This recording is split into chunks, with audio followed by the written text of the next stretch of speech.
Boa noite, estamos começando mais um programa da série Diálogos Impertinentes. Esta é uma transmissão ao vivo para todo o Brasil, pela TV PUC de São Paulo, é uma promoção conjunta do jornal Folha de São Paulo, do SESC, Serviço Social do Comércio, e da PUC, Pontifícia Universidade Católica. Esta série, que já está no seu 4º ano, ela é transmitida hoje do Teatro da Universidade Católica, no bairro de Perdizes, na capital paulista. E na noite de hoje nós vamos conversar em torno do tema A Moral. Os nossos dialogadores são Carlos Josafá, que é frade dominicano, é doutor em teologia, lecionou na França, é professor emérito da Universidade de Friburgo, na Suíça, na qual ele ensinou por quase 30 anos. É autor de várias obras, como Ética Econômica e Ética da Comunicação Social, que foi antes publicado em francês, e Moral, Amor e Humor, Igreja, Sexo e Sistema na Roda Viva da Discussão. Atualmente, o Carlos Josafá é o responsável pela tradução da Suma Teológica em edição bilíngue, que vai ser lançada ainda este ano pelas edições Loyola, e ministra aulas de teologia no convento dos dominicanos de Perdizes, na cidade de São Paulo. O diálogo com o Carlos Josafá será feito com Olavo Carvalho, que é filósofo, diretor do Seminário de Filosofia e da editora da Faculdade da Cidade, no Rio de Janeiro, é colaborador do jornal Folha de São Paulo, também do Jornal da Tarde, e das revistas Bravo e República. Premiado o Olavo de Carvalho por uma obra inédita sobre o profeta Maomé pela Universidade de El-Azhar, no Egito, e também pelo Reino da Arábia Saudita. Olavo é autor, entre outros livros, de O Jardim das Aflições, Ensaio sobre o Materialismo e a Religião Civil, que é uma obra de 1995, e também O Imbecil Coletivo, Atualidades Inculturais Brasileiras, que já está na 6ª edição do volume 1, e já na 2ª edição do volume 2, em 1998. Essa conversa sobre a moral, ela terá a intermediação de Sérgio Dávila, que é jornalista, editor da Ilustrada da Folha de São Paulo, e minha, Mário Sérgio Cortella, que sou professor do Departamento de Teologia e Ciências da Religião da PUC São Paulo. Eu queria começar essa conversa pelo Josafá perguntando o seguinte: faz sentido, Josafá, falar em moral nos tempos que nós estamos vivendo? Isso não é uma coisa meio antiga, não? Não é pouco pós-moderno falar nisso? Olha, é interessante que há uma certa velhice que pesa sua moral, e muita gente hoje prefere falar ética, o que, na verdade, é simplesmente tomar uma raiz grega no lugar de uma raiz latina, porque moral e ética é a mesmíssima coisa. Mas há uma certa conotação justamente nesse termo ética. Eu acho que o senhor está de acordo, talvez, não é, professor? Há uma conotação no sentido que a ética diz mais a reflexão sobre a experiência moral. A moral sendo então a prática, e a ética muito mais o saber, a reflexão elaborada, crítica sobre a moral. De tal modo que nos anos 50, 60, eu falava mais de moral, e chegando aí para os anos 70, 80, 90, desde que eu 50 anos, hein, gente? Hein? Aí eu já estou falando mais de ética. E quando falava de teologia moral ou moral teológica, hoje, com a maioria de meus colegas, nós falamos de ética e ética cristã. Mas eu acho que é a coisa de que nós mais precisamos. E nesse país e no mundo, eu acredito que o que falta antes de tudo, junto naturalmente com o feijão ou arroz, é a ética, né? É a moral. De modo que eu acho que é atualíssimo, né? E se alguém não acha que é atual, eu acho que nesse caso aí ele está precisando mesmo de uma atualização. Olavo, não é anacrônico falar em moral? Não é uma coisa que já perdeu a valia, já é uma conversa meio romântica, mais para o século XIX do que para o final do século XX? Não, é o que dizem, mas dizem muita coisa. Uma coisa que chama a atenção da gente é o seguinte: é que, por um lado, hoje em dia você vê predominar as concepções de tipo relativista, quer dizer que todas as morais se equivalem, que todas elas são puras convenções ou criações culturais. Mas, por outro lado, você vê nas mesmas pessoas que advogam teorias ou concepções relativistas, você vê às vezes uma indignação moral muito profunda. Eu acho que nunca se duvidou tanto da moral na esfera intelectual e nunca as pessoas se apegaram tanto a ela do ponto de vista emocional. Quer dizer que pensam como relativistas, mas na hora H julgam como absolutistas. Esse simples fato mostra já uma divisão da mente humana. Quer dizer, o intelecto vai para um lado, mas os sentimentos, as atitudes reais vão para o outro. Ora, o que as pessoas dizem nunca importa, importa o que elas realmente fazem. Isso quer dizer que mesmo dizendo que a moral é mera convenção, é como se fosse uma bolha de sabão sem sentido algum, na hora H se apegam a ela e julgam de acordo com ela. Isso quer dizer que as nossas ideias não estão atendendo às necessidades reais das pessoas para fundamentar a sua conduta. Isso quer dizer que o problema da moral é tão atual hoje quanto em qualquer outra época. Josafá, não impera muito o relativismo hoje, como lembrou o Olavo, ou seja, a moral do vale tudo. Ou cada um tem razão, cada cabeça uma sentença. Olha, aquela apresentação que você escreveu, não é, dizendo amoral, imoral, etc., universal, relativo. Quando a gente olha para a realidade, para a experiência dos homens e das mulheres hoje, a gente tem mesmo essa impressão. E eu diria o seguinte: a moral é humana, muito humana demais, né? E então a gente pode dizer que é como qualquer coisa assim de cotidiano que cola muito nos seres humanos e finalmente contrai todo esse jeito de reagir do homem com as coisas cotidianas, né?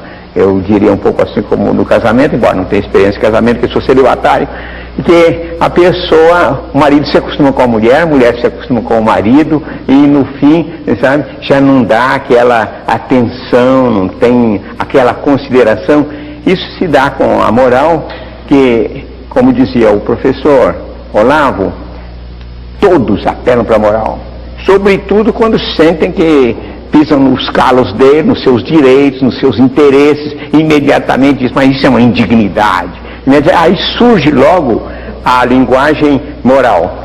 Então, há um relativismo no sentido de que não só há muita diversidade na prática moral, não apenas há uma diversidade nas normas seguidas, mas hoje, o que me parece característico do nosso tempo é que se interroga sobre os valores, sobre os fundamentos mesmos. Ou o que me parece, eu não sei se o senhor está de acordo aí com essa interpretação, o que me parece uma espécie de desafio para nós, que nos interessamos mesmo pela moral. Eu posso dizer, por exemplo, para mim, a moral foi um pouco, e é ainda o ganha-pão, não é? Uma vez que passei toda a minha vida trabalhando a ética, trabalhando a moral. E então eu vejo mesmo esse desafio de uma contestação de que a moral seja possível, a própria viabilidade da moral, a sua aplicabilidade, né? E, por outro lado, a gente então trabalhando para desfazer essa interrogação, transformando-a numa atitude, numa tomada de posição que é justamente o ponto de partida de uma moral autêntica. Uma pergunta para o professor Olavo. O senhor acha que nos anos 90 o politicamente correto e a moral se confundem? Bom, não tem nem dúvida. Quer dizer, o politicamente correto é um código moral. Na verdade, o conteúdo dele, a meu ver, é imoral. Tá certo? Mas para ser imoral é necessário que tenha uma estrutura de tipo moral. Quer dizer, é um código que separa o certo do errado, o aceitável do não aceitável, de acordo com o critério dos grupos interessados. Apenas a diferença é que o politicamente correto ele tem um fundamento diretamente político. Quer dizer, ele expressa o interesse e a vontade política de determinados grupos. Mas, ainda assim, você vê que o grupo ofendido, ele reage como se a ofensa fosse objetivamente imoral, e não apenas contrária à sua política. Porque quando a divergência é apenas política, aí se introduz, vamos dizer, um fator um atenuante, um fator de tolerância. Por exemplo, uma pessoa pode ser inimigo político da outra, mas nem por isso vai considerar um sujeito mau ou imoral. Mas hoje em dia, dentro do código do politicamente correto, as ofensas encontram reações de profunda indignação moral. Quer dizer que um indivíduo que fere o interesse ou vamos dizer, o orgulho de uma determinada comunidade, ele é condenado como se ele fosse um pecador ou às vezes um criminoso. Não é isso? E o senhor acha o conteúdo imoral por quê, do politicamente correto? Pelo simples fato da origem política, oportunista. Você vê que... Um exemplo, Olavo. Bom, eu lhe dou um exemplo. Você sabe que uns anos atrás o presidente do Zimbábue, acho que Robert Mugabe, ele ficou indignado com a interferência do establishment gay norte-americano na educação do seu país, que mandavam para lá comissões e davam palpite no Ministério da Educação e queriam moldar tudo aquilo de acordo com a preferência deles. Mugabe ficou indignado com isso, achou que era uma interferência estrangeira indevida e mandou todo mundo embora. Bem, o mundo inteiro caiu de pau em cima do pobre Mugabe, embora dentro do Zimbábue ele tivesse apoio integral da população. E a população o aplaudiu, mas no resto do mundo, na Suíça teve passeata contra ele, o chamaram de criminoso, de preconceituoso e até de genocida, né? Muito bem. O que a gente vê, onde foi parar a antiga autodeterminação dos povos? Quer dizer, o princípio da autodeterminação dos povos, que foi durante um século proclamado, defendido por todo mundo, de repente ele é revogado em função do interesse de um grupo em especial. A gente vê, essa conduta, ela é flagrantemente imoral. Josafá tem a mesma visão? O politicamente correto é imoral, como falou o Olavo? Tomando o emprego, né, feito pelos políticos, eu acho que sim. Embora nós defendamos a política como seja a atividade humana mais elevada, para nós abaixo do religioso, acho que o que há de mais sagrado no mundo é a política, né, que visa o bem comum, que visa de fato nos orientar a nós todos no bom caminho na sociedade. E então eu acredito, e estou certo que o professor está de acordo comigo, porque ele frequenta muito Aristóteles, não é? E Aristóteles já colocava a política como sendo o ápice da justiça. Não é? Por isso é que há de nossa parte uma espécie de protesto, quando, por exemplo, no tempo de eleição, elementos que eram céticos em moral, não é? Que se batiam absolutamente na linha de um total relativismo moral e apenas uma política, não é, de desenvolvimento, de crescimento e concentração de riqueza, de uma hora para outra, mas se tornam absolutamente como São Vicente de Paulo, presidente dos pobres, isso aqui, quer dizer, aquela santidade que é o ápice da moral. Tá? Então aí sim eu estou plenamente de acordo, não é, com o professor dizer é mais do que imoral, é sumamente imoral. Olavo, política e moral, ou política e ética, tal como Maquiavel buscou apartar, né, na sua lógica, ela faz sentido? É possível ser político e ético? Bem, é possível as duas coisas, é possível você juntá-las, é possível separá-las. Quer dizer, Aristóteles, quando falava em política, a política dele significava, na verdade, o estudo da estrutura social como um todo. Seria o que hoje, mais ou menos o que hoje nós chamaríamos as ciências sociais, tá certo? E mais modernamente se emprega a política num sentido mais limitado, quer dizer, naquele sentido do Carl Schmitt. Quer dizer, a política é aquele confronto onde tudo está resumido nos termos amigo e inimigo. Quer dizer, você está no meu partido ou está no partido contrário. Porque se um determinado conflito tiver um conteúdo ético ou moral específico e possa ser resolvido mediante a argumentação moral, ele já não é um conflito puramente político. Quer dizer, Carl Schmitt foi um dos doutrinários do Estado nazista, mas na realidade a ideia dele hoje é mundialmente aceita, quer dizer, estão todos schmittianos ainda que não o confessem. Eu acho que eu sou o último que não é. Mas, hoje em dia, você vê, num mero confronto partidário, tipo amigo e inimigo, meu partido, partido contrário, as pessoas têm emoções de tipo moral, perfeitamente indevidas no caso, porque não é, objetivamente falando, não é imoral você ter uma ideia política diferente da minha, porque se a nossa diferença for de ordem moral, bem, nós podemos resolvê-la pelos instrumentos da filosofia moral ou ética. É só quando não tem esse conteúdo e tem que ser resolvido num conflito tipo amigo e inimigo, cuja última instância é precisamente a guerra, só aí nós podemos dizer que é um conflito puramente político, né? Quer dizer, hoje existe uma certa confusão entre os dois domínios, no sentido de que as emoções morais, sobretudo de tipo de condenação moral, são usadas como instrumentos, tá certo, de uma luta meramente política. Quer dizer que o fato do outro pertencer a um outro partido deixa de ser um simples conflito político e se torna uma questão, vamos dizer, da virtude e do vício. O Freire ficou meio incomodado com essa história, foi? Não, eu estou de acordo, mas eu insistiria mais em que Maquiavel é de fato uma ruptura. Ele lança o domínio político, ou define, mas exatamente tomando o poder como sendo o objeto da política. Né? Então, no Príncipe, trata-se justamente do príncipe, no caso, vamos dizer, do homem político, de saber tomar o poder, perpetuar-se no poder, e todas as medidas para liquidar adversários e para manipular amigos, mas a essência mesma dessa doutrina é a política tem como objeto o poder. Ora, justamente a perspectiva que nós digamos clássica desde Aristóteles, Tomás de Aquino, que chega até Maquiavel, se definia a política pelo bem comum, alguém que se consagra como uma espécie de serviço ao bem comum.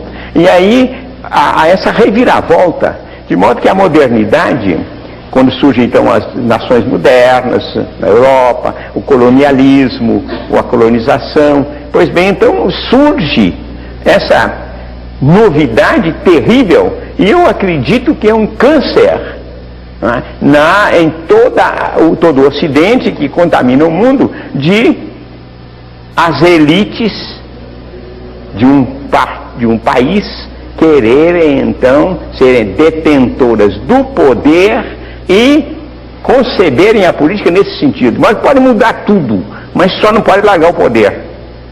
Imoral, é imoral? Carlos, querer Olavo, é imoral querer o poder? Bom, muito bem, o que é o poder? Para entender o que é o poder, nós temos que encarar não como um substantivo, mas como um verbo. Quer dizer, poder é ter uma determinada possibilidade de ação. Você querer essa possibilidade em si mesma é totalmente absurdo. Você só pode querê-la em função de algo que você deseja fazer, de um valor que você deseja realizar. Se você disser o amor do poder pelo poder, eu digo, bom, esse é um vício, é uma coisa absolutamente sem sentido. Mas, e é justamente por causa desta autonomia do poder em todo o ciclo moderno, é que acontece uma coisa espantosa. Quer dizer, toda a nossa história registrada, os livros, textos das escolas, o ensino universitário, todo mundo diz que o ciclo moderno é marcado pela ampliação dos direitos e pela democracia crescente, pela igualdade crescente. Mas basta você examinar a coisa com um pouco mais de cuidado, você vê que qualquer governante de hoje em dia, ele tem um poder infinitamente maior do que qualquer rei da Renascença, do que qualquer senhor feudal da Idade Média, ou do que qualquer imperador da Antiguidade. Por exemplo, quando a gente vê que um governante é capaz de fazer, como Stalin, desloca 60 milhões de pessoas daqui para lá. O senhor está trabalhando aqui, manda 60 milhões para lá, sem consultá-los. Se desse uma ideia dessa para Átila Uno, ele acharia uma coisa extremamente desumana e, na verdade, impossível. Ele diria, nenhum ser humano pode ter tanto poder assim. Está compreendendo?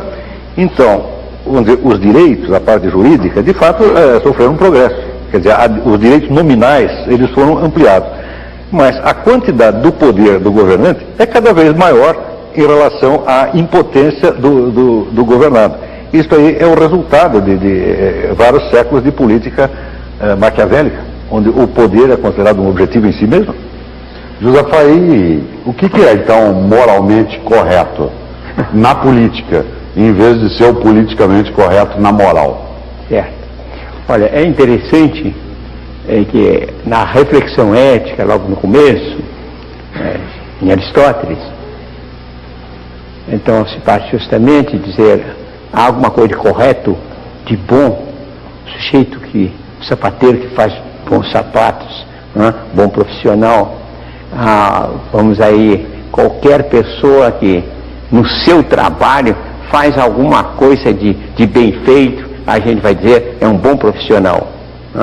Bem, E Aristóteles então diz, olha, se a gente chegar, se assim, um homem, um ser humano, né? Naquele tempo, quando ele falava homem, é verdade que ele pensava mesmo era no macho, viu? Mas enfim, nós hoje vamos dizer o ser humano, o homem e a mulher, se a gente diz que eles são bons, né? Bons como homens, não em fazer alguma coisa, mas em ter a responsabilidade de orientar a sua vida para o bem do ser humano, de todo ser humano, do ser humano acima de qualquer consideração acidental. Então, nesse caso, essa correção, né, esse correto, corresponde exatamente ao ético, porque naturalmente vai significar que a gente, então, para ser um homem bom, honesto, um homem de bem, se é um sapateiro, me faça um sapato bom, não é? Bem, mas a bondade que constitui o seu ser moral preside a todas as outras atividades e é como se o ser humano se fizesse assim como um artista faz uma obra de arte, né? E então esta é uma definição de que eu gosto muito e que eu fui encontrar num filósofo moderno que eu aprecio bastante, não sei aqui se nós estamos de acordo, professor, né? É Henri Bergson, quando ele disse que cada ser humano é criado criador, é limitado, mas ele não está acabado, ele deve se fazer como uma obra de arte, né? Então esse aqui é o famoso bem humano de Aristóteles, é a gente chegar em qualquer coisa da vida, procurar se fazer quase como uma obra estética, e aí a ética e a estética, né, tem uma vizinhança. Quando nós estamos aproximando ética de política, né, ou ética do direito, a gente estava assim em planos em que a gente procura ter normas para realizar alguma coisa determinada.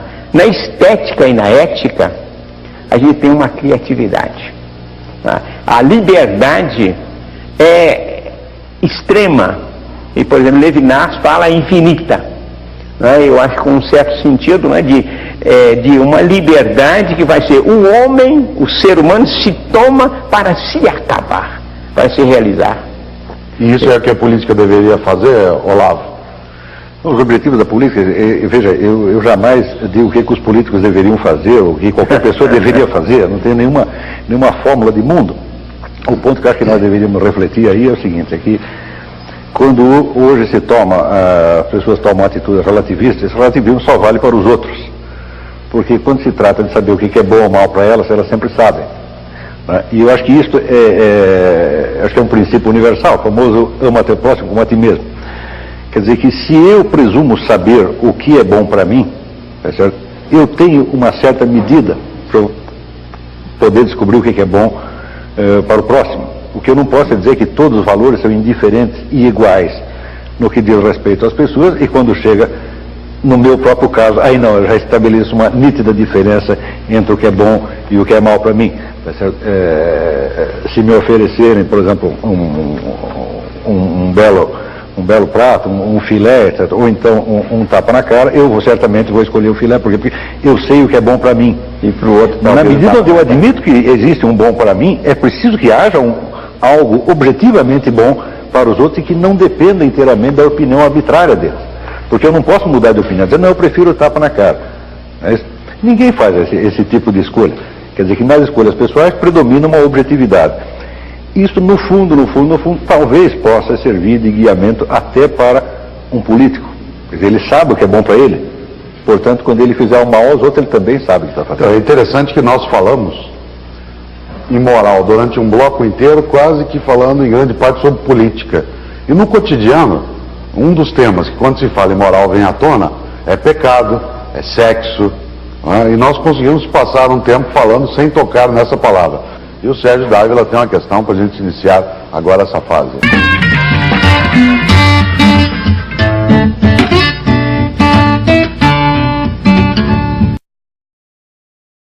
O Mário falou que a gente passou ao largo do sexo e ficou na política. Eu queria fazer uma pergunta para o Frei que une as duas.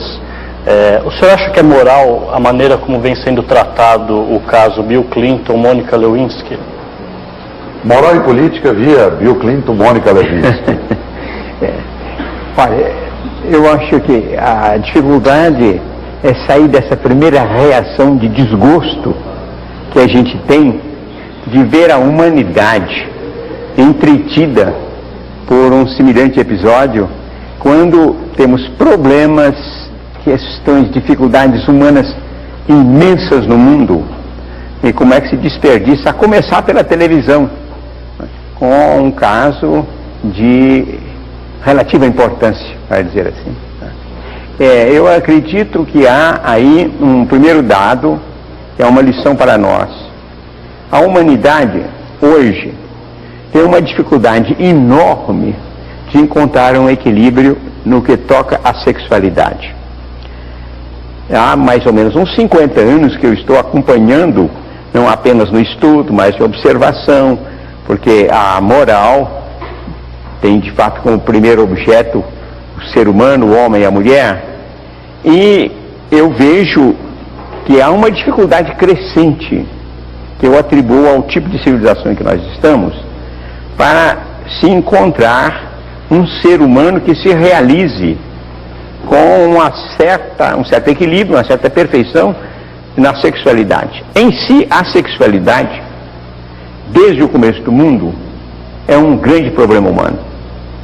Quer dizer que desde que o ser humano fez a separação entre a função de procriação, de um lado, e por outro lado, a sexualidade como amor, como linguagem de amor, todos os gestos que exprimem, antes de mais nada, eu te amo, e não visa imediatamente dizer eu quero ter um filho de ti.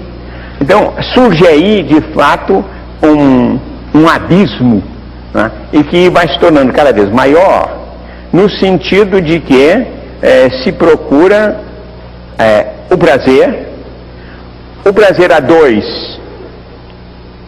partilhado bastante bem, o perigo de ser o prazer solitário, de ser então o prazer pelo prazer, sem que ele seja uma linguagem de dom de si e de procura de felicidade para si e para o parceiro ou a parceira de amor. De modo que há essa dificuldade.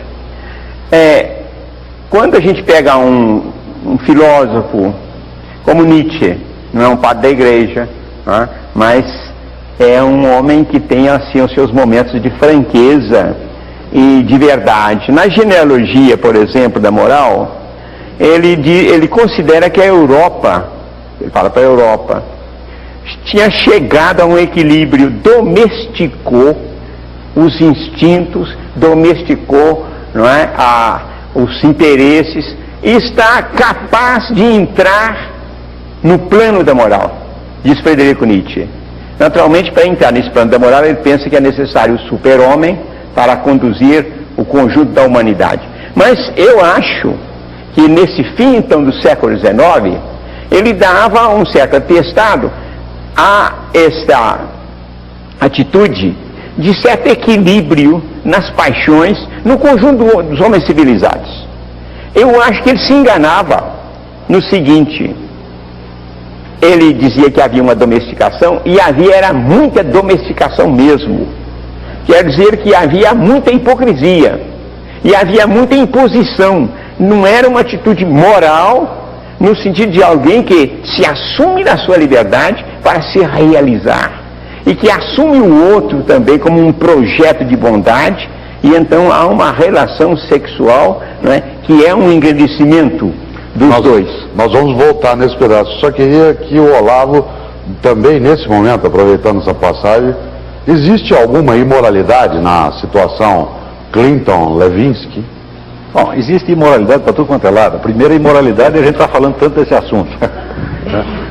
Você vê, Bill Clinton é um sujeito que ele se apropriou de 800 fichas de inimigos políticos dele, que estavam no FBI, às quais ele não poderia ter sequer acesso. Ele pegou e conserva com ele na Casa Branca. Além disso, mandou passar a tecnologia nuclear para a China, colocando em risco a segurança do próprio país. Ele fez um monte de coisas realmente graves. Agora, se ele bulinou a tal da Mônica ou não, nós ficamos discutindo isso em face de problemas tão grandes, é uma imoralidade. Segunda imoralidade é essa senhorita ter guardado essa informação durante tanto tempo para depois tentar tirar um proveito dela. Quer dizer, ele agiu apenas de acordo com o instinto humano. Quer dizer, a garota está lá dando sopa, ele bulinou. A carne é fraca. E isso não é uma questão. Ele não agiu nem com moral. premeditação, nem com perversidade. Quem agiu com perversidade é ela. É ela e todos os inimigos e supostos aliados políticos dele. Eu tenho a impressão que não conseguiram, é mais ou menos um caso como o Al Capone, não conseguiram pegá-lo por nada de grave, então decidiram pegar por esta bobagem, tá certo? Agora, sempre que se discute questão de moral sexual, a minha primeira reação é a do Pirandello, mas não é uma coisa séria. Quer dizer, moral deve tratar de assuntos verdadeiramente graves. Ora, a nossa conduta sexual, ela dificilmente tem consequências temíveis para os outros seres humanos. Não é isso? A não ser que o sujeito seja muito feio, não é isso? E aquela que transa com ele vai ficar traumatizada. Essa é a única consequência temível que pode ter. Vamos dizer que a moral, na medida onde exija, por exemplo, vamos dizer, um casamento monogâmico, ela está se referindo a um certo padrão ideal de perfeição, que nós podemos imaginar até miticamente, um casal primordial, que permanecesse junto a vida inteira. Ora, um conselho de perfeição não pode ser incorporado ao Código Civil como uma coisa obrigatória. Quer dizer, seja perfeito, seja santo, porque senão o Estado te pune. É justamente por causa desta obsessão com a moral sexual que toda a literatura ocidental tem como assunto predominante o quê? O adultério. Isso é só na literatura do Ocidente que acontece, só se fala disso. Você lê Balzac, Stendhal, Dostoiévski, bom, 80% de adultério. Em comparação com isso, eu vou lhe dar um outro exemplo, se é que temos tempo para prosseguir nesta questão. No mundo islâmico se conta uma história do califa Osman, que foi um dos primeiros sucessores de Maomé, e que, como o próprio Maomé, era um homem sábio. E diz que ele, durante o mês do Ramadã, estava caminhando lá pela cidade e ouviu uma barulheira numa casa, um ruído. E se aproximou e viu que estavam lá homens, mulheres, peladas, né, fazendo uma bacanal, né, pernas voando para todo quanto é lado, vinho rolando. E durante o mês do Ramadã, tá certo? Você não pode, durante o dia, né, nem comer, nem tomar água, nem ter relações sexuais. E seria, vamos dizer, uma transgressão gravíssima. Então ele foi, arrebentou a porta e deu a famosa ordem, esteja preso. Né? E os camaradas responderam, falaram, não, ao contrário, o que você está fazendo é muito pior, porque você violou a nossa privacidade. Diz que Osman baixou a cabeça, pediu desculpa e foi embora. Esse é um homem sábio, tá certo? Então, para mim, não me importa o que Bill Clinton tenha feito com a secretária. Acho que muito pior do que ele transar com a secretária é transar com a mulher dele.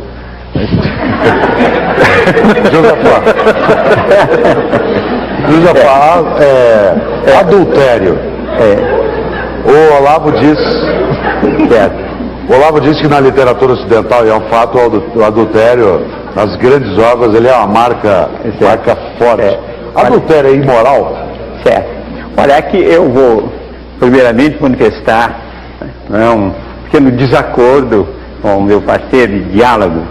Eu acho, ao contrário, que a sexualidade é um verdadeiro tema de ética, se a gente entende justamente a ética não como de uma maneira policial, de uma maneira o direito penal, política, a intervenção do outro na minha vida, mas eu acho que a realização plena e harmoniosa da sexualidade é a boa condição para a realização humana em todos os sectores.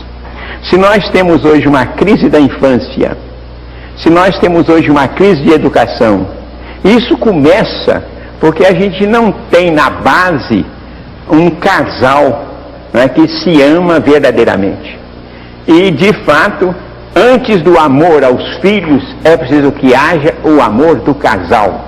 Né? Isso é a base, de fato, da vida pessoal, da vida familiar, da vida social. Né? Bem, agora, se nós introduzimos o sexo, primeiro, na linguagem de pecado, por exemplo, eu não gostei aí, sabe, quando você no começo diz, não falam em pecado, não falam em sexo. Espera aí, mas o sexo não tem nada a ver com pecado. O sexo é Tem mais ou nunca teve?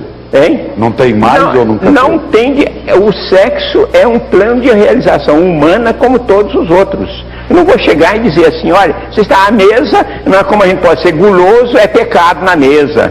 Não é? Você está na cama porque pode haver pecado na cama, a cama é pecado. Não. Não é? Em si nós temos aí um plano de relações humanas o mais sublime. Não é? Bem, então daí que você vê o tipo de ética que nós achamos mais do que urgente hoje na humanidade, uma reabilitação desses dados fundamentais, né? E nós temos então essa noção errada de moral ou de ética, de pensar é a coisa proibida, né? É o interdito, é o tabu, e é o plano em que a gente vai vigiar o outro, né? Então aí é o que há de mais imoral nessa perversão da moral, porque a moral começa pela minha convicção, né? Quando eu me aceito como um projeto de bondade a realizar, né? Então, nesse sentido, eu acho que a humanidade como projeto de bondade tem que começar. Eu acho que gostei da sua insinuação, que o Ocidente tem navegado muito, né, nessas ondas assim, de ver a sexualidade pelo lado da falta, pelo lado da infidelidade, né, pelo lado do adultério, né? E então eu vou lhes dizer que não é para se julgar assim materialmente esse adultério, mas essa atitude, né, de considerar de fato o adultério como uma banalidade, uma coisa qualquer, né? E eu acho, naturalmente, não devemos falar muito de Clinton e de Lyndon, mas que Clinton, como ser humano, como esposo, como chefe de família, vai brincar com uma menina, é imoralmente uma coisa inaceitável, né? E como presidente também, de modo que para mim não é uma banalidade. Agora, o que nós não podemos é nos ocupar disso, tanto mais que há tanto no mundo, não é? E dar a importância política a uma coisa que eu considero como uma grande derrapada, como uma casca de banana em que ele caiu mesmo, não é? Mas não tem importância nenhuma isso para a política dos Estados Unidos e a política internacional. Olavo, saindo do Clinton então, né? O Frei Josafá falava dessa relação que não pode ser feita, que é uma preocupação muito grande com o tema da sexualidade e do adultério. Você tinha mencionado isso.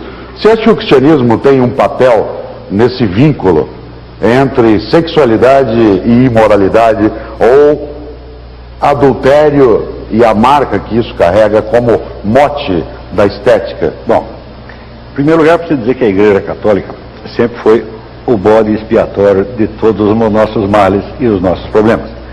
Porque enquanto a civilização do Ocidente foi efetivamente cristã, que seria mais ou menos até a Renascença, havia uma atitude de muito mais tolerância, compreensão e bondade com essas coisas.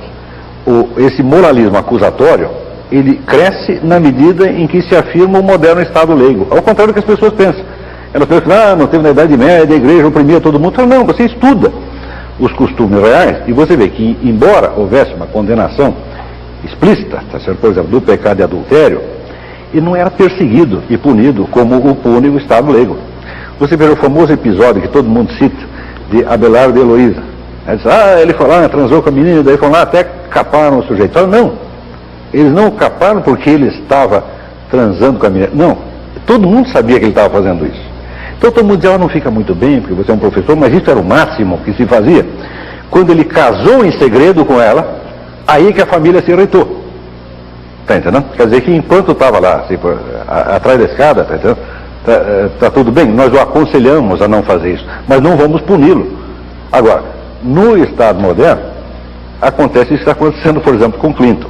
Veja você, Luís XIV tinha 28 amantes. 28. Tá certo? E o que a igreja fazia? Por exemplo, o grande orador sacro, Bossuet, tá certo? Que foi um dos oradores mais eloquentes, uma das vozes mais belas da literatura universal. Bossuet subia no púlpito e descia o cacete disso, falava coisas horríveis, tá certo? O rei aguentava quieto, tá certo? Mas ninguém ia punir o rei por causa disso. Nem o rei, nem o cidadão comum. Porque isso não é matéria de punição, isso é matéria de ensino, de admoestação e de exortação a um certo padrão de perfeição. Está compreendendo? Agora, o nosso moralismo atual, que é persecutório, paranoico, então, em vez de nós, a modernidade, assumirmos a culpa dessa porcaria que nós estamos fazendo, nós jogamos a culpa na Igreja Católica que não fazia nada disso. Isso é uma injustiça muito grande. Somos nós que somos moralistas. Isso é moralismo que é fruto da laicização e não não tem nem dúvida. Clericalização. Não tem nem dúvida. Veja, a moral absolutizada é o substituto da religião. Quem acredita num Deus e tem um Deus para conversar, tá entendendo? Não precisa de ninguém que o fiscalize de fora. Quer dizer, quanto menos religiosidade autêntica, mais moralismo civil você vai ter. Esse é um mecanismo de compensação. Quer dizer, a moral, ela mesmo se transforma no próprio Deus. Quer dizer, isso aí começa com Kant. Kant, o único absoluto para Kant é o absoluto de tipo moral. Quer dizer, não existe um conhecimento objetivo de Deus, não existe metafísica, não existe nada. Mas tem o quê? Tem o raio de imperativo categórico de natureza moral. Isso é maluquice. Quer dizer, imperativo coisíssima nenhuma. Você é livre para fazer o que você quiser. Está compreendendo? É livre, inclusive, para investigar a moral, é livre para questionar. Agora, a nossa imagem da civilização cristã é totalmente projetiva. Quer dizer, nós projetamos sobre a antiga Igreja Católica todos os males que nós estamos fazendo. Mais religião, mais moral. Mais religião, menos moral. Você acha que o caso tomou essa dimensão por ser os Estados Unidos um país protestante e no Brasil não teria tanta repercussão assim por ser um país católico? Não tem a menor dúvida. Em nenhum país católico isso seria, essa coisa cresceria desta maneira. Não é isso? Quer dizer, os católicos são mais antigos e quem é mais antigo tem mais paciência com os outros, né?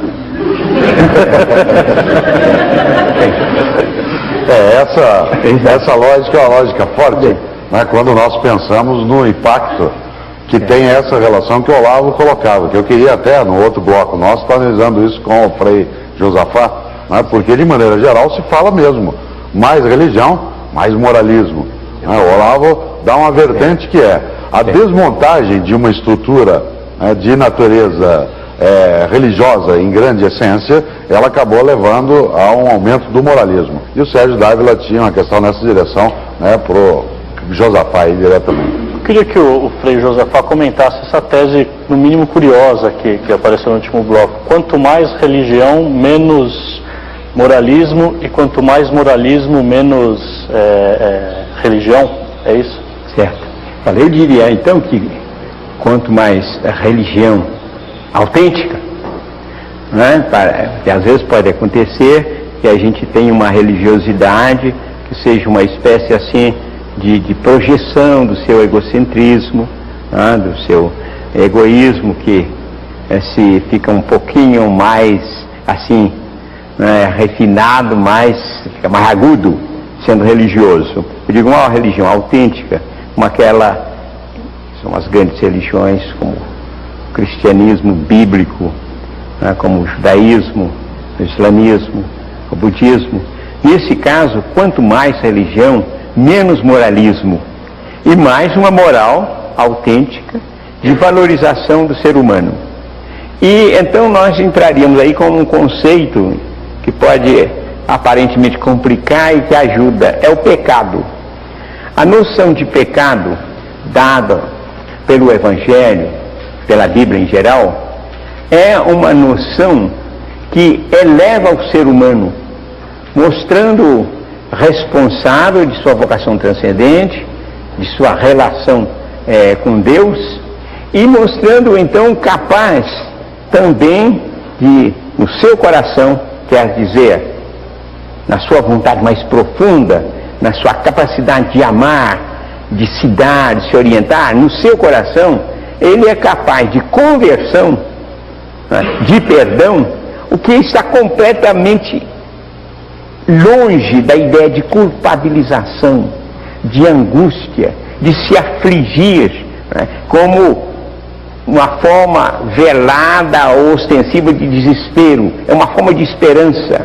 Então, Deus, a moral, o pecado, né, tem uma relação. Quando se tem a relação com o verdadeiro Deus, uma verdadeira relação com o verdadeiro Deus, que tem uma verdadeira moral de realização do ser humano em si e nos outros, de descoberta do outro, e se tem também uma noção de que essa responsabilidade pode falhar, e que nós assumimos essa falha e procuramos partir dela para uma caminhada mais firme e mais experiente, né, do que a gente é, e com o esforço de uma maior pureza em sua capacidade de amar. Por isso, então, eu volto a essa frase, não é? Mais religião, mais moral, mais um sentido elevado de Deus, mais um sentido elevado do pecado. E quanto, então, menos religião, mais nós corremos o risco de um moralismo, de uma culpabilização, não é? De uma opressão de si mesmo e dos outros. Então seria esse o sentido que eu daria a essa fórmula, né, que eu acho que foi bem introduzida, né, pelo meu parceiro de diálogo aqui, né, professor Olavo. Olavo, fala-se muito que a juventude hoje é imoral. Muitos falam isso. Essa juventude está perdida, ela não tem moralidade mais, não tem religião, não tem valores. Como é que é isso dentro da sua reflexão? Olha, eu acho que nenhuma geração tem o monopólio da moralidade. A minha própria geração, eu acho que foi a geração mais cínica, amoral e pretensiosa que o mundo já teve, tá certo? Porque tudo o que nós queríamos se tornava imediatamente um princípio da moralidade que tinha que ser aceito por todo mundo. E tudo que nós não gostávamos se tornava uma vergonha para o mundo, tá certo? Não fomos nós que inventamos o Woodstock, nós que difundimos as drogas pelo mundo inteiro. Quer dizer, nós inventamos essa porcaria toda. Agora vamos falar de jovem? Quem que é isso? E eles têm religião? Eu acho que tem mais do que a minha geração. Eu considero a minha realmente uma geração perdida, pelo fato da sua imensa pretensão, pelo fato de ter sido tão... nós fomos muito paparicados quando éramos jovens. O fato de ser jovem era um mérito. Quer dizer, uma coisa incrível. O fato de você ter nascido depois de um outro sujeito parece que te torna melhor do que ele. E enfiaram todas essas minhocas na nossa cabeça e nós acreditamos em tudo isso. Tá certo? Então é a geração do Clinton.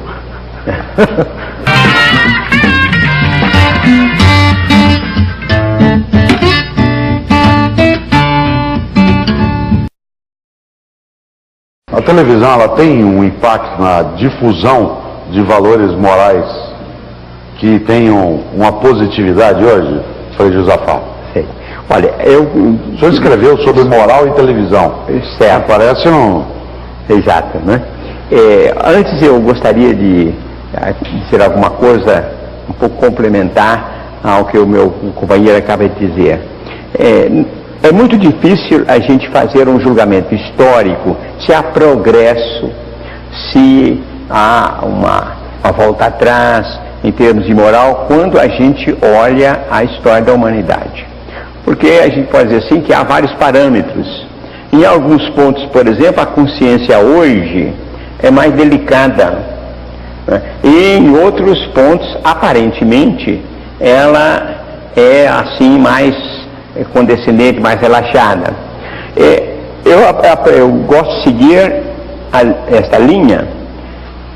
Até o fim do século XIX, no Ocidente, houve uma compressão moralista muito grande. Então, a moral pública e o direito penal juntos, de modo que muitos temas importantíssimos eram tratados exclusivamente no direito penal. Por exemplo, não se tinha praticamente assim um direito matrimonial além do direito patrimonial. Isso, então, todos os problemas de sexualidade ou de infidelidade eram tratados no direito penal e com todo rigor. Então havia uma grande hipocrisia. E, sobretudo, o seguinte: os adultos que ostentavam uma certa moral e procuravam esconder aos jovens. E então aparecia assim que o jovem é aquele que comete todos os pecados e há os pais que é a perfeita correção. Essa foi a imagem que veio até o que a gente chama la Belle Époque, até a guerra de 14-18. Pois bem, a partir daí há um movimento de emancipação. E esse movimento de emancipação explode depois da Segunda Guerra Mundial. E então a gente vai tendo esse fenômeno que se chama liberalização do direito. A gente vai tendo então esse fenômeno da emancipação. A emancipação, se diz, dos jovens, a emancipação da mulher. E aparentemente, mais imoralidade. Mas há uma primeira coisa, certamente mais sinceridade. Portanto, do ponto de vista para a moral, a gente tem um ponto de partida muito bom, que é esse ponto de ninguém está mais seguindo a moral porque está no cabresto. E então isso que nós chamamos o heteronomismo, não é? Tomando a palavra justamente de Immanuel Kant, quer dizer a lei externa imposta. É a coisa que mais se opõe à moral. Tanto que a gente vê que no Evangelho a grande condenação de Jesus Cristo, esse é o farisaísmo. Ai de vós fariseus hipócritas. Essa hipocrisia, isto é, esse pegar a lei e fazer da lei a referência da vida humana, e fazer do legalismo então essa espécie assim de cadeia que se lança sobre os outros, é a destruição da moral. Então, nesse sentido, eu não digo assim que nós hoje somos mais ou menos, é bastante delicado, mas há alguns pontos em que a liberdade aparece como um bom ponto de partida. E eu queria pegar a questão inicial que fiz a da mídia e passá-la para o Olavo e depois voltar para ver qual que é a sua posição em relação à função da mídia, Olavo, nisso que o Frei Josafá falou, dessa criação de maior liberdade e eu, digamos, maior sinceridade. Como eu tenho um complemento a fazer, desculpa interromper. Muito se fala da ingenuidade do povo, o povo não sabe votar, não sabe escolher. Nesse sentido, um programa de apelo extremamente popular como o do Ratinho é um programa imoral ou amoral? Eu não posso responder porque eu não assisto o programa do Ratinho, não tenho a menor ideia do que se passa lá. Desculpe a minha falta de cultura de massa. Eu sei apenas que existe, mas nunca assisti. Tá certo? Outra coisa, eu não acho que o povo não sabe votar, acho que o povo não sabe votar, a elite não sabe votar, os políticos não sabem votar e eu mesmo não sei votar. Tá certo?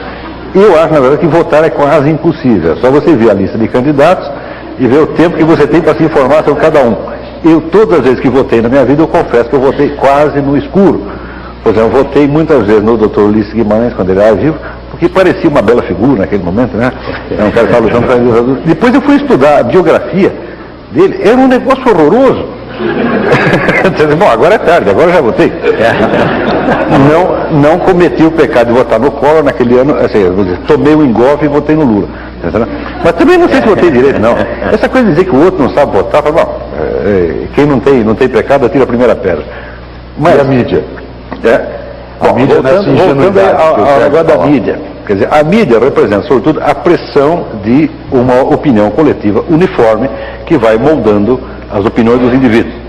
É claro que eu, nesse sentido, eu não acredito de maneira alguma nem em liberdade crescente, nem em autonomia da opinião, muito menos entre os jovens, porque eu até escrevi um artigo sobre isso. Diz o seguinte: quando um jovem se rebela contra seu pai e sua mãe, ele está se rebelando contra dois com o apoio de 2.000 que são os seus colegas de escola. Quer dizer, ele se integra uma massa barulhenta, autoritária, mandona, a qual ele faz todo o sacrifício para ele ser aceito naquele meio, e depois ele se rebela contra aqueles dois pobres coitados que ficaram em casa e acha que ele é um grande herói da rebeldia. Não, ele na verdade ele é um conformista, ele está aderindo à opinião da massa.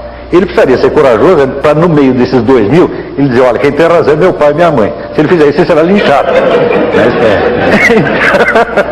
Então, o que há é uma participação maior na opinião das pessoas da mesma idade. Ora, mas isso é justamente porque, como nós falamos, uma massa uniforme é uma massa homogênea, não só nas suas opiniões, mas também nos seus sentimentos e às vezes na sua idade também. É para essa massa que a mídia fala e é a opinião dela que nós moldamos. Ora, a autonomia não consiste nem em ser conformista, nem em ser rebelde. A autonomia consiste em você ser conformista ou rebelde conforme as coisas, a seu ver, estejam certas ou estejam erradas. Se, por exemplo, se coincide com uma autoridade, eu acho que realmente que ela tem razão, eu a obedeço. E se eu acho que ela está errada, eu me rebelo. Quer dizer, a rebeldia não é um valor em si, assim como o conformismo e a obediência não é um valor em si. Há muita confusão nesse sentido. E quando as pessoas imaginam que elas estão ficando mais autônomas, elas simplesmente estão ficando mais rebeldes contra a autoridade mais fraca e obedecendo a mais forte. Está compreendendo? O senhor se meteu, no bom sentido, a escrever um livro sobre isso, Certo. falando sobre televisão e moral. Fala-se demais que a televisão destroça valores da sociedade, que ela emprega o consumismo, a pornografia. Como é que é isso na sua visão? Certo. Olha, a gente tem uma grande dificuldade de falar sobre as coisas que a gente estudou bastante.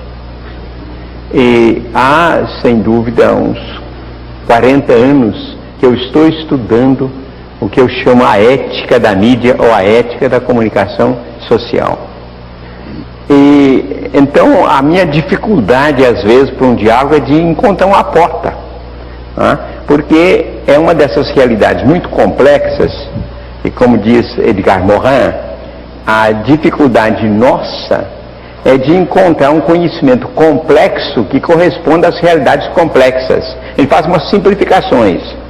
E eu considero que a mídia, a televisão sendo, não é, a ponta mais quente, não é, da mídia, eu considero a mídia como sendo um sistema, não é, no sentido positivo do termo, um sistema de produção, né, de imagens e mensagens, como essa é a mercadoria produzida, vendida ao telespectador, aos usuários que nós somos, aos consumidores que nós somos.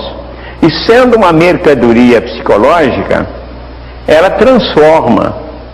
Quer dizer que a economia moderna, ela cria o consumidor, né? Quer dizer que nós vamos aí e comprando aquilo que vai sendo produzido e vai então amoldando o consumidor para desejar isso, e há um vai e vem, de modo que o consumidor é causa e o consumidor é efeito, o produtor, o comerciante é causa e ele é efeito. Há uma circularidade no sistema.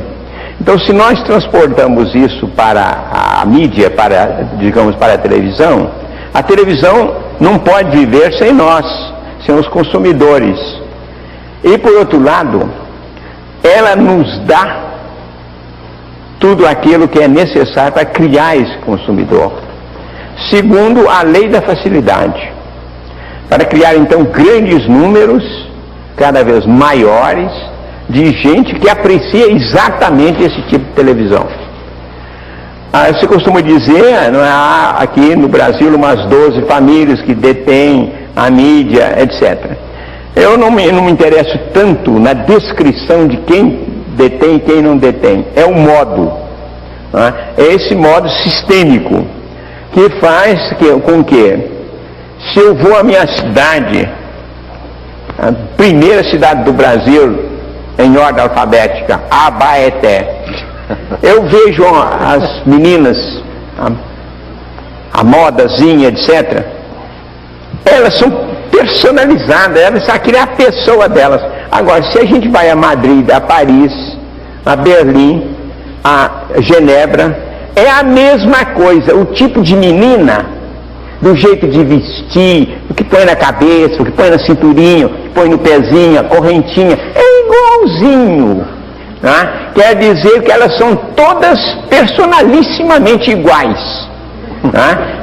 Cada uma são, porque a moda é personalizada, você faz a sua moda, mas a gente chegando e vê, é uma uniformidade no mundo, né? Para vender esses diferentes artigos. Então nós estamos aí diante de uma situação que eu acho que não é uma situação perdida, porque uma vez que a gente tomar consciência e começar a cobrar, aí imediatamente a televisão reage. 50 mil pessoas se manifestando um dia sobre um programa da Globo, a Globo diz, há alguma coisa nesse programa. Não é preciso de haver 50 milhões. Bem, então a gente pode dizer que nós estamos no momento num começo de tomada de consciência que somos manipulados. Isso então é um primeiro passo para uma ética da comunicação social. Eu acho que ela é possível, mas no momento a gente pode estar que estamos numa primeira etapa dessa crítica. Mas no momento, de fato, na atualidade, é uma catástrofe. O Frei falou em TV, Olavo, e eu me lembrei de uma outra coisa que eu queria puxar aqui também. Publicidade. É uma coisa moral? Me seduzir para comprar um produto, me colocar dentro daquele circuito. É lícito. Em princípio, o lucro é lícito. Qualquer sujeito que esteja disposto a argumentar em favor de coisas que ele não acredita, a persuadir os outros a acreditar naquilo que ele próprio não acredita, ele está violando os princípios básicos da moral, que seria o princípio da sinceridade. Quer dizer, a sinceridade significa o sujeito ser autor dos seus atos, reconhecer que é autor, e dizer como o ex-presidente Jânio Quadros, filo porque quilo. Daí o sujeito assume. Mas eu acho que a estrutura mesma da profissão, não só publicitária, mas jornalística, ela tem algo de errado ali no meio. Não sei bem o que, mas que tem um fundo de falsidade que não depende das intenções dos indivíduos, mas o próprio modus operandi da coisa é meio errado. Né? Ele produz fenômenos esquisitos como a moda, você está falando da moda, né? Eu acho que não há coisa mais mentirosa, mais ridícula no mundo do que a moda. A obsessão com a moda é uma espécie de compensação pela deselegância crônica do mundo burguês. Quer dizer, o burguês inaugurou esse tipo de traje aqui que é uniforme. Eu me lembro até uma vez o Roberto Campos, no dia do aniversário dele, né, vestido de smoke, ele disse, você vê que coisa, a gente, um ministro de Estado, no auge da elegância, ele fica igualzinho um garçom. Isso é o máximo que nós chegamos. Então, se você pegar o homem moderno, o burguês mais elegante, e compare esse sujeito com um sargento do exército de Napoleão, o sargento ganha. Quer dizer, a elegância verdadeira não existe mais no mundo burguês. E essa nossa obsessão é uma espécie de compensação. Quer dizer, nós queremos ficar parecendo bonitos, mas nós não seremos bonitos jamais. Olha, professor, eu gostaria de entrar assim por uma outra porta e distinguir claramente o valor da informação econômica, tá? E a falha da publicidade. Nós precisaríamos hoje, de fato, de ter muita informação econômica. Você vai comprar um carro, né, de uma maneira inteligente, que esse carro seja apresentado com todas as suas vantagens. E o que você procura? Você quer um carro familiar, você quer um carro pequenininho para poder, né, colocá-lo em qualquer lugar facilmente, você quer um carro rápido, você quer um carro com pequeno consumo, etc. As qualidades apresentadas inteligentemente, né, com vivacidade, etc. Muito bem, informação econômica. Agora, você pega um carro qualquer, não sei que marca for, né, e chega, esse carro é maravilhoso, etc. Põe uma mulher ali fazendo uma coisa. Quer dizer, a publicidade, ela quer seduzir na base do que vem a ser a filosofia, não a filosofia, a psicologia do reflexo condicionado. Fazer salivar o cachorrinho, né? E depois então muda-se o objeto, né? E para ver se a gente consegue que ele bate a campainha, ele começa a salivar, né? Porque quando ele dava o bifezinho para ele, batia a campainha. Então esse processo de condicionamento de reflexos, né, é uma das bases. E a outra base da publicidade é uma má exploração da psicanálise, da libido, né? E então nós temos um gênero. Eu tenho falado isso a publicitários do mundo inteiro, que me dizem, aliás, nós não sabemos se dá certo ou não dá certo. O certo é que, com o sistema que aí está, quem não fizer publicidade está perdido. E publicidade desse jeito. Bem, então, a publicidade me parece exatamente, em termos de informação, um pecadão enorme. Exatamente ao contrário da informação, que não dá à pessoa os dados para fazer um bom negócio, né? E então, nesse caso, eu acho que uma das nossas, enquanto consumidores, uma das nossas atitudes seria dizer assim, estão fazendo publicidade disso, eu não compro. Me explique o que é isso mesmo, me dê uma boa informação econômica? Sim. Nós vamos dizer, bom, isso é um ideal. Olha, na Suíça, a Associação das Consumidoras, desculpa dar um exemplo aqui, não é? Eu fui gringo muito tempo na Europa, não é? Bato no peito, mas enfim, as consumidoras suíças, elas chegam e exigem informação estrita para comprar.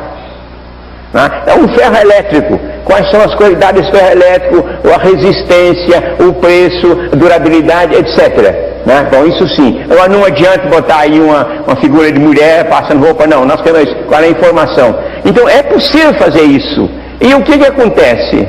É que o comércio suíço segue. E temos que levar em conta a seriedade das consumidoras e dar informação econômica em vez, né, de prodigalizar a publicidade. Durante todo o nosso programa, nos blocos anteriores, pessoas nos enviaram perguntas por fax e telefone. Eu queria começar por uma pergunta que a Débora Gomes, de São Paulo, ela faz para o Frei Carlos Josafá, que é assim: como pode os pais passar exemplos morais para os filhos num mundo que é tão imoral?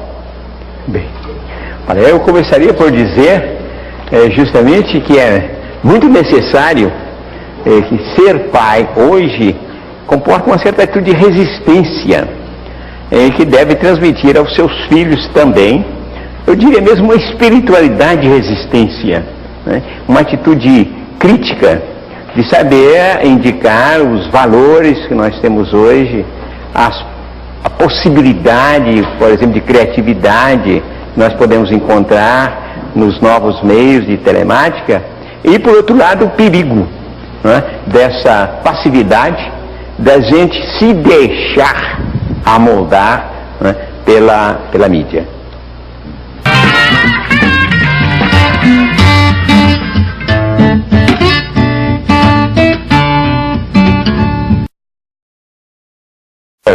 Pergunta da plateia do poeta e pensador Bruno Tolentino, que está presente aqui essa noite.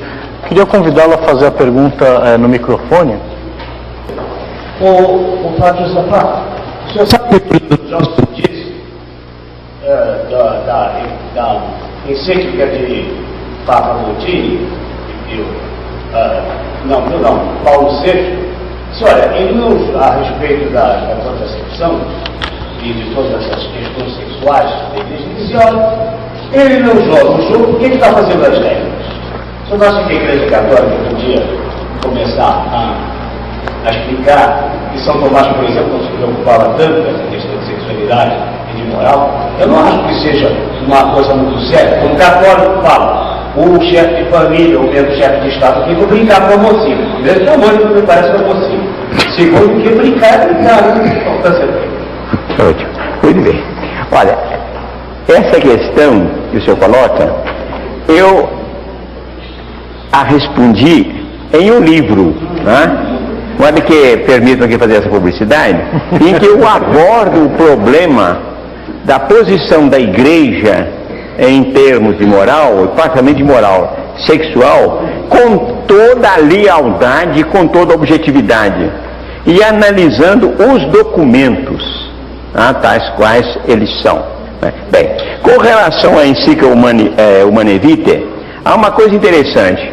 A primeira parte dessa encíclica tem uma linda exposição sobre o amor humano, um dos melhores textos escritos sobre o amor neste século.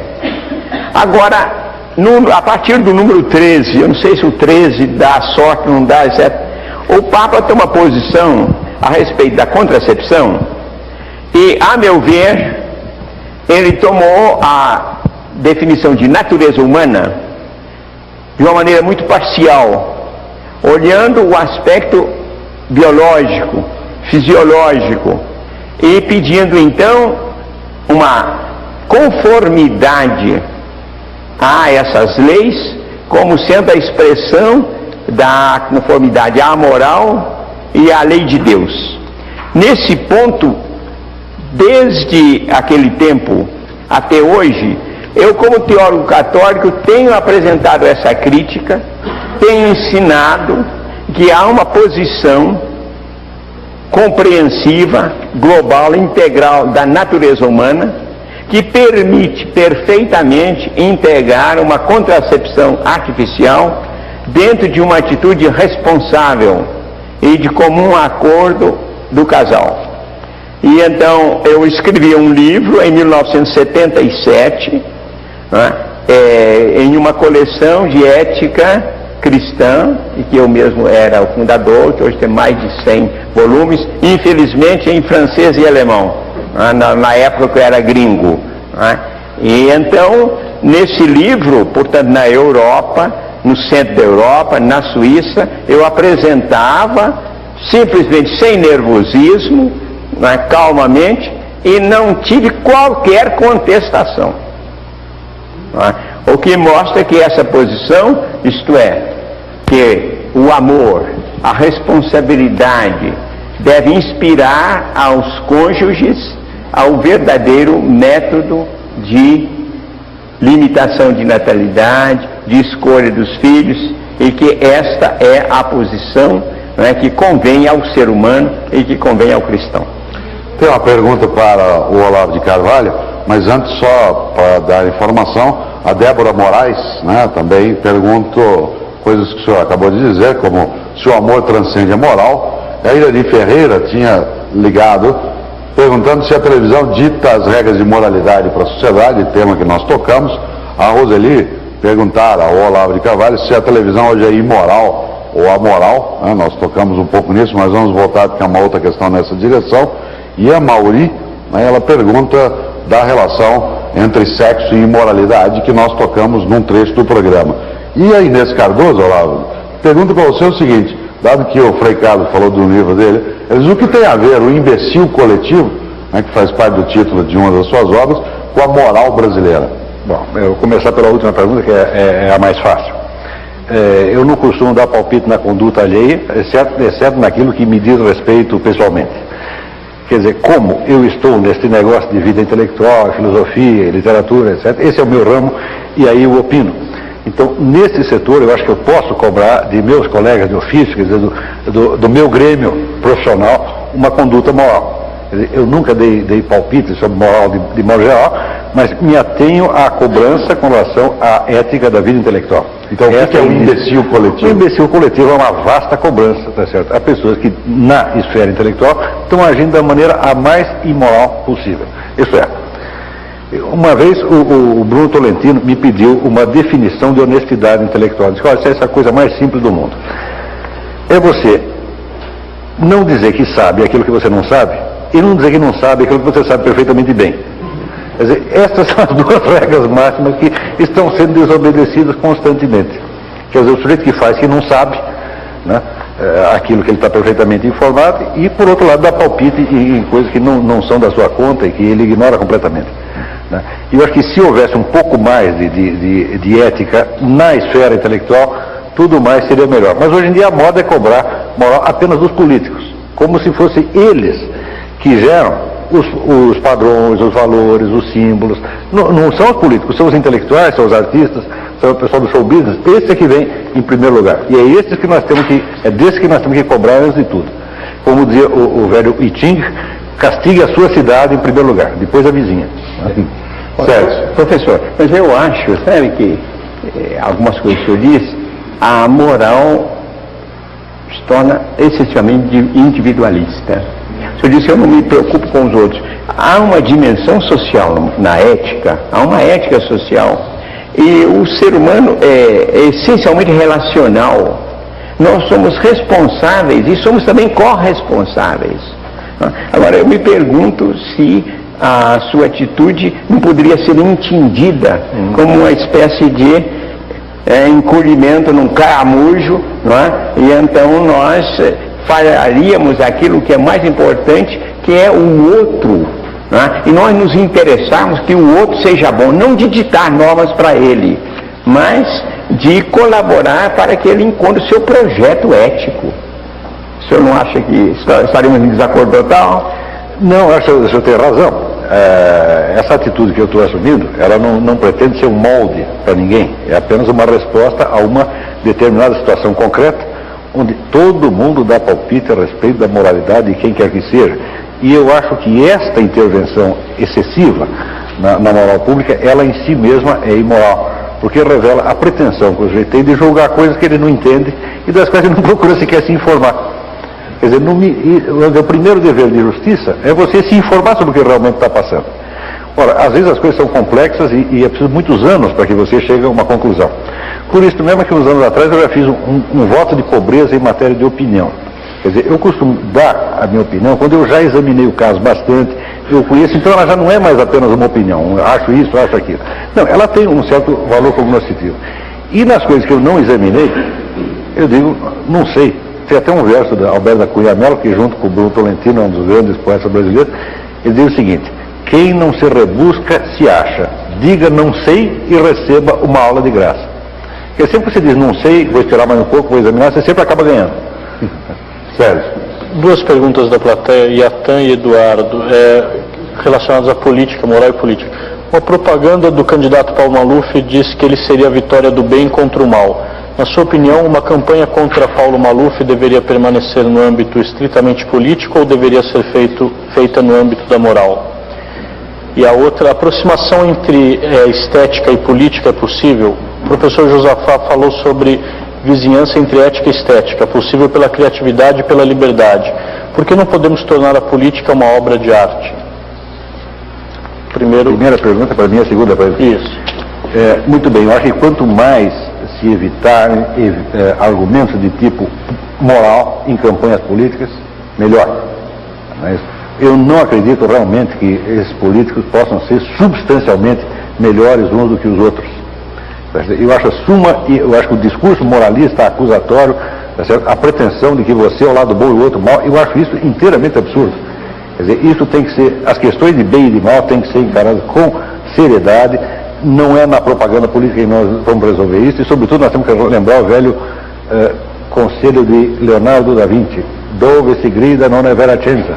Quer dizer, onde se grita não há verdadeiro conhecimento. Ora, numa campanha política todo mundo gritando, quer dizer, como é que vamos saber quem é o bonzinho e o malvado? Não é isso? E eu acho que esses termos deveriam ser evitados. Eu acho que tanto é uma pretensão abusiva do Paulo Maluf, ele colocar ele sendo bem e o outro mal, quanto você tentar refutar e dizer, não, ele que é o malvado, nós somos bons. Isso é conversa de criança. Eu sou bonzinho, você é malvado. Né? Aqui nós sabemos que ninguém presta, né? Todos nós. Né? Eu até já propus uma alteração no Evangelho, ali onde diz amai-vos uns aos outros, eu trocaria por tolerai-vos uns aos outros. Na próxima edição do Evangelho vai ser, porque isso às vezes é o máximo que nós conseguimos. Quer dizer, o reconhecimento, veja, isso é ensinamento, eu estou brincando evidentemente, mas o ensino, a doutrina da própria igreja fala do pecado original. Se você entende o pecado original, você entende que aqui ninguém presta. Tá certo? Então, vamos falar com mais moderação, exceto nos pontos onde tivermos certeza razoável o suficiente, o que é um caso muito raro. Josafá. Sim. Bem, sobre esse ponto, uma palavrinha apenas. Nós temos relativamente pouco tempo na história em que a gente está trabalhando com democracia, uma coisa recente, né? E há progressos. E a minha posição como cidadão, como ser humano, como cristão, como religioso, como teólogo, é que nós devemos lutar para cada vez mais modificarmos o sistema político. De fato, não é tanto a questão fulano, ciclano, o sistema político. E isso aí nós temos que fazer em tempo de paz. Quer dizer, depois de eleições, quando cai a poeira, o carnaval foi para lá, etc. Né? Então aí nós temos que atacar e fazer uma grande reforma política, né? A partir da base. Né? E a começar então no sistema eleitoral, né? E como termos possibilidade de cobrar, etc. Mas eu creio na política, né? E creio no cidadão, na possibilidade de ele de fato chegar e fazer alguma coisa nesse domínio. Agora, a questão que me foi colocada, não é, era a respeito justamente de fé e política, não é? Que é possível fazer da política uma obra de arte? Sem dúvida. Eu acho até que, para se escrever assim, né, política, né, quer dizer então aquilo que é a ciência, a arte da polis, da cidade, do bem da cidade, do bem comum, há de fato a possibilidade de a gente ter um ideal político. Né? E nós temos poucos. Eu penso assim, um nome, uma pessoa, por exemplo, que eu gosto muito, que era muito chegada à nossa família dominicana, Jorge Lapira. Era alguém que podia se enganar no pormenor, mas era uma vida consagrada à política, mas fazer a boa política para a cidade de Florença, porque ele foi prefeito mais de uma vez. Bem, então eu acho que há essa possibilidade de aproximarmos. Há várias formas de transcendência, a ética, a estética, e eu colocaria a política como uma dessas formas de transcendência do ser humano. Olá, a Letícia Longo, de São Paulo, telefone e pergunta: para você, o que é mais imoral? O tchan ou a política brasileira? Que páreo duro.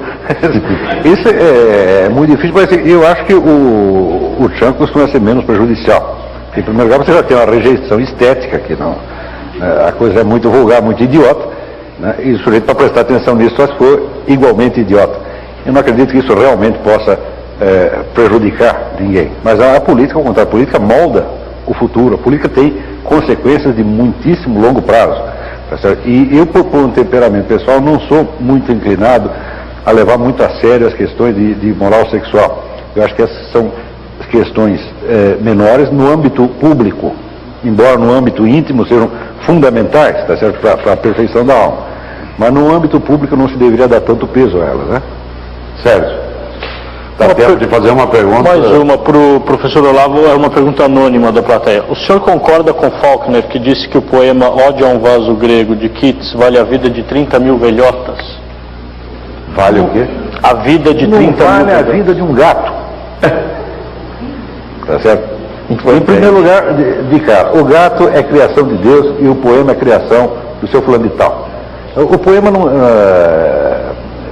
Ode a um Vaso Grego. De Keats. Então o poema é invenção de Keats e o gato é invenção de Deus. Em primeiro lugar, ninguém pode supor que a sua obra pessoal valha mais do que qualquer elemento dado da natureza. Isso não tem sentido. E eu acho que a idolatria da estética é um fenômeno paralelo ao moralismo que nós estamos falando. Quer dizer, como você não tem mais religião no sentido profundo, você não tem de fato um acesso ao conhecimento de Deus, então você começa a criar substitutivos. Um deles é a idolatria da moral, o outro é a idolatria da obra de arte, do gênio, etc, etc. E é tudo isso uma das mais temíveis babaquices modernas. Tá vendo? E tem uma pergunta, duas perguntas, Frei Josafá. Uma que é do Eduardo, de Porto Velho, em Rondônia, que pergunta o seguinte: o senhor tanto elogiou a relação da sexualidade com a moralidade, fez tantos elogios ao sexo, por que o senhor tem voto de castidade? E o José Pereira, de Macaé, no Rio de Janeiro, diz: qual a relação entre celibato e a moral na Igreja Católica, já que o celibato não é adotado em outras religiões? E eu quero acrescentar uma que tem a ver com a pergunta que é da Suia, da plateia. É moral o Papa se pronunciar contra o uso da camisinha enquanto o mundo todo convive com a epidemia da AIDS? Muito bem. Bem, olha, eu vou rapidamente essa segunda pergunta.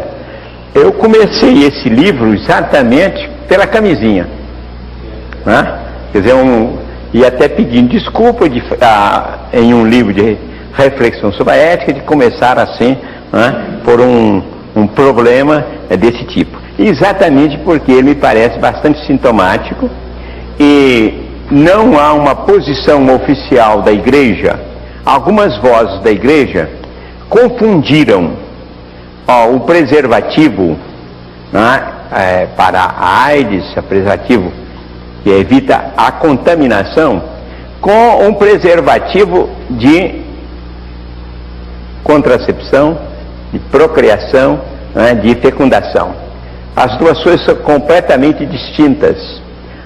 E então, mesmo que a pessoa não aceite um processo de contracepção artificial, pode perfeitamente aceitar a camisinha, porque a intenção, aquilo que se visa na camisinha, não é limitação de filho, e inclusive pode-se usar, até mesmo entre homossexuais se deve, de modo que são duas coisas distintas.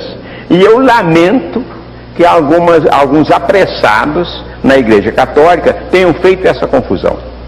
E então eu explico no livro bastante essa minha posição, que eu acho que é a posição da maioria vamos dizer, dos bons teólogos na Igreja Católica. Agora, quanto à primeira pergunta, de fato, se a gente pensa que o celibato, né, é uma posição tomada porque o homem que o faz não aprecia a mulher, não estima a mulher, ou vice-versa, que é uma atitude negativa, então ele não tem sentido algum. O celibato na Igreja Católica às vezes aparece como ligado ao ministério sacerdotal. Para ser padre tem que seguir o celibato. Eu acho que está mais do que tarde para a Igreja de fazer uma revisão dessa obrigatoriedade de celibato, né, junto com o sacerdócio. Uma coisa é ser sacerdote e outra coisa é se consagrar no celibato. Se há vantagem ou não, é uma questão a estudar na comunidade, se há uma vantagem, mas jamais uma obrigatoriedade. E a castidade? Bem, agora a castidade quer dizer o celibato escolhido por alguém que tem uma vocação de se dar totalmente. Então, nesse caso, é uma coisa que pode ser louvável se for feito com todo o discernimento, com toda a liberdade, com toda a alegria de viver. Quer dizer que eu, em qualquer ponto da minha vida, em que eu achasse que o celibato estava me atrapalhando a realizar a minha vida humana e cristã, eu largaria o celibato. É um meio, jamais um fim.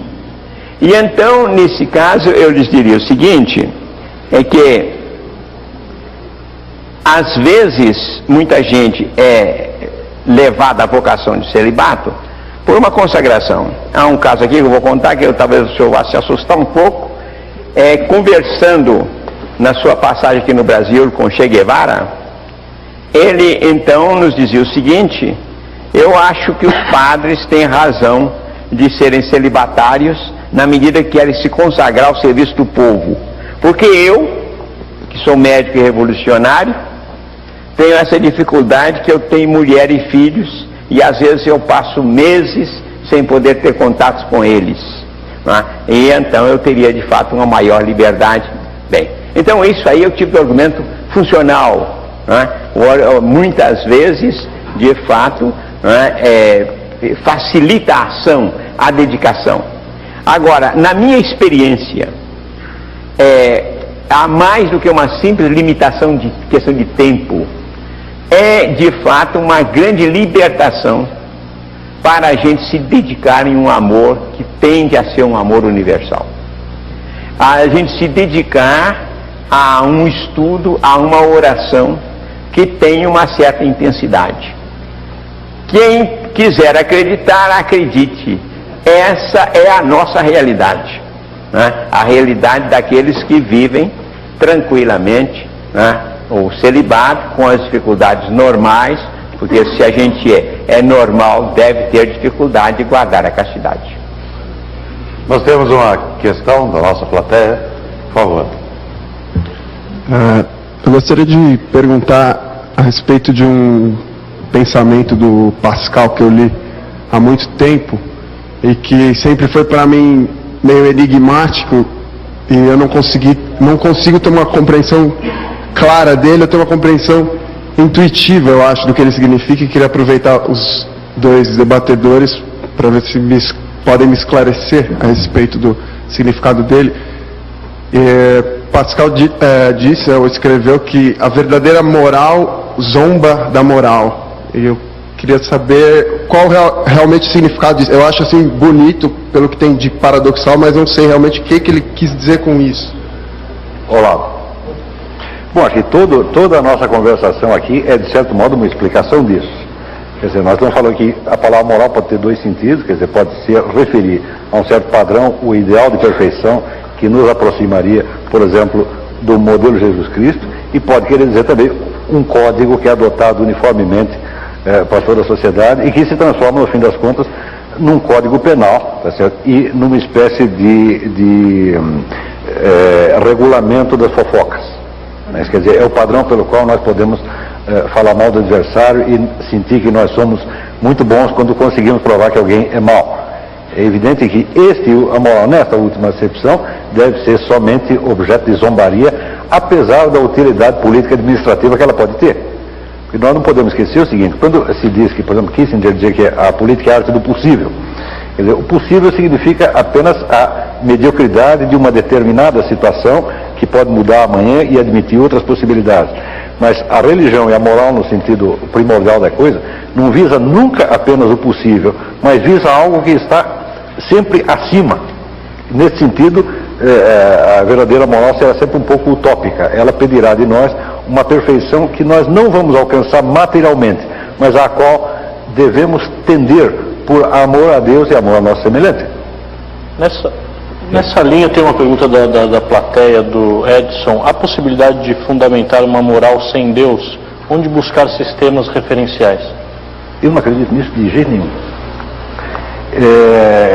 Em primeiro lugar, a questão de Deus, levaria tempo para a gente explicar isso, mas quando perguntam se acredita em Deus, eu lembro da resposta de Henry Miller. Perguntaram a Henry Miller se ele acreditava em Deus, ele falou: bom, o problema não é esse, o problema é saber se Deus acredita em mim. Eu acho a existência de Deus um dado objetivo, e eu acho que isso poderia ser matéria de discussão, mas não creio que seja uma coisa tão relativa e tão impossível de você captar como hoje em dia se diz. Qualquer moral que ampute da percepção humana qualquer padrão de perfeição absoluta, tá certo? Cai na indiferença.